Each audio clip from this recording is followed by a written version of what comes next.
Hey guys, Bill the Appraiser with a new episode here today on All About Appraisals. This is going to be part 2 of the one I started yesterday. I think the title for that was something like The Appraiser's Coming. I think we kind of wrapped that up with the appraiser wraps up their inspection or observation or site visit, whatever they call it, and then the appraiser leaves. Now, the appraiser may probably hang around and chat with the homeowner for a bit. Some appraisers even give homeowners some paperwork to fill out, like, give me a list of the things you've done in the last 5 years, improvements to the home. Because things done in the last 5 years are the things that really count more, whether it's updates to the kitchen, whether it's updates to bathrooms, whether it's painting outside, painting inside, new flooring, especially big ticket items, HVAC, roof, maybe even hot water heater, stuff like that. And so the appraiser is going to take that information, take the photos, take the sketch, and they're going to head back to their office and start working on the report. Maybe not really, maybe not right that minute, but that's kind of the stream of things. That, the inspection, generally, don't know for sure, obviously it depends on the size of the home, but the inspection very well may take less than an hour. I've heard some homeowners tell me that, an appraiser was there for less than 15 minutes, which I guess is possible if it's a very small home, but usually the appraiser wants to take their time, look around, chat with the homeowner, get information, get photos, etc., things like that. But yeah, the longer part of the process is after the appraiser leaves the home. That's when the appraiser starts pulling together all the information, the photos, information they got at the inspection, online information, property card, any previous sales and things like that. And they start pulling all that together in their software to get the appraisal going. I would venture to guess that the average appraiser, give or take, probably 4 or 5 hours at least to pull together a report, because there's also a lot of analytics that go along with it, because after the inspection's done, then the appraiser is sitting down, they're trying to find the comparable sales. They're going to search on things, if it's a well-defined subdivision, they'll probably start with the subdivision. After that, they're probably going to do a radius search, 1 mile, 2 miles, things like that. They need to make sure all the aspects of the subject property are bracketed, meaning, they need to have comparables. That between all the comparables, you're going to have things that are a little bit bigger, a little bit smaller than the subject property, a little bit newer, a little bit older. And again, everything is bracketed. The square footage of the home, the square footage of the lot size, the bed bath count, garage count, things like that. So, and the appraiser is going to pull together a report, and eventually the appraiser is going to submit the report. Now, if the request for the report came to the appraiser through an appraisal management company, the appraiser will submit the report back to the appraisal management company.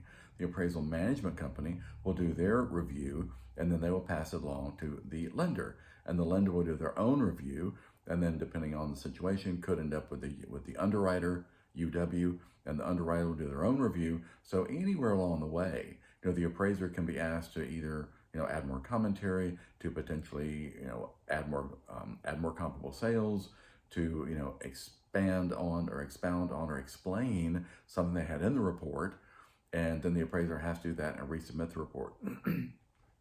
That is one of the reasons why the appraiser is not supposed to discuss the appraisal with anyone except what's called the intended user, which is generally the homeowner's bank.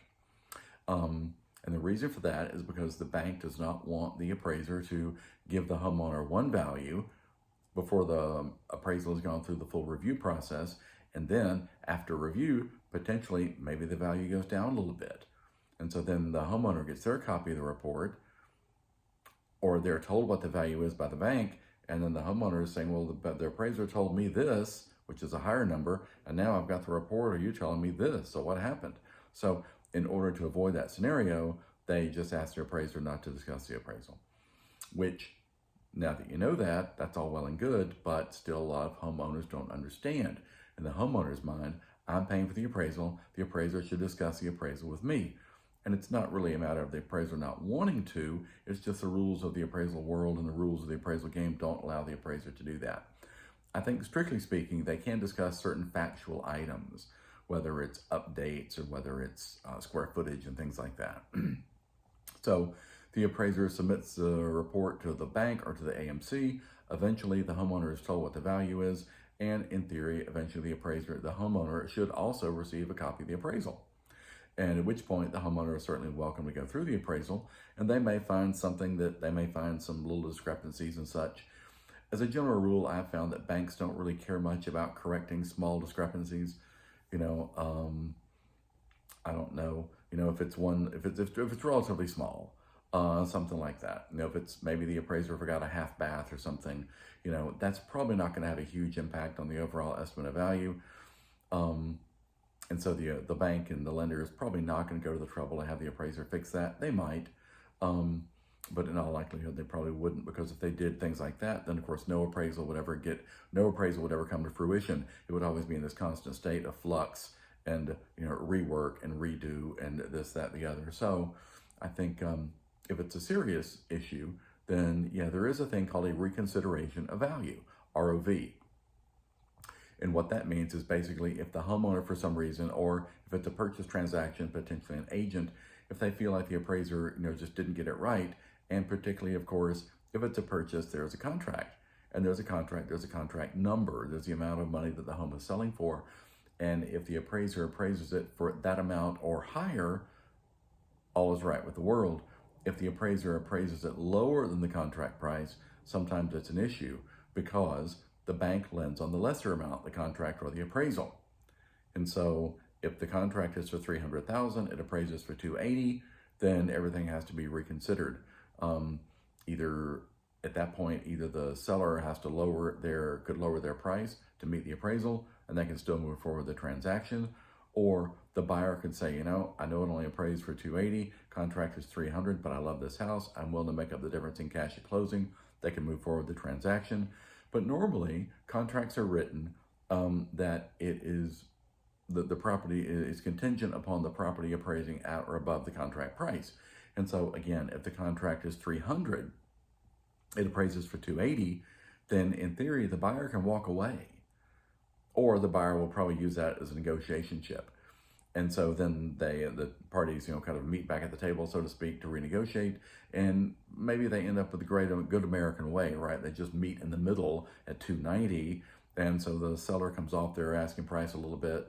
The buyer comes out of pocket a little bit to come up to the $290,000 so they can make up the cash at closing, so the deal closes.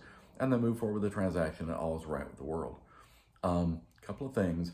As a buyer, homeowner, whether it's a purchase or if it's a purchase or a refinance, then you want to make sure, buyer, that you get a copy of the appraisal from the bank, because the appraiser is not allowed to give you a copy directly. The appraiser can only give a copy of the appraisal to who's called the intended user, but that is normally the lender's, the borrower's lender, bank, credit union, and such. So that's one of the reasons why appraiser can't discuss it, because the appraiser can only discuss the appraisal with the intended user. They can't discuss it with the homeowner. They can't discuss it with the buyer. They can't discuss it with the agents. They can't discuss it with anybody except the bank or the credit union, whoever the intended user is. So you move forward with the transaction, and the homeowner gets a copy of the appraisal. If it comes to a reconsideration of value, it does. I will go ahead and mention that statistically, from what I've heard, I think 90+% of all reconsideration value go unchanged. So although that option is open to homeowners, it doesn't see a whole lot of change in those circumstances. So anyway, just wanted to run through that whole scenario. Started it yesterday with the appraisers coming, what's about to happen. And so then we got to part 2 today. Feel free to, again, please hit the like and subscribe button. Leave me some comments, and I'll try to leave the link to, I have a little ebook out there called OMG, the appraiser's coming, what am I going to do? And that's on Amazon.com, Amazon KDP. And so I'll put the link to that in the description, and feel free to check that out. And again, if you would, hit like, subscribe. It helps the algorithm, on the channel, and appreciate it. And thanks for tuning in, and we'll see you on the next video.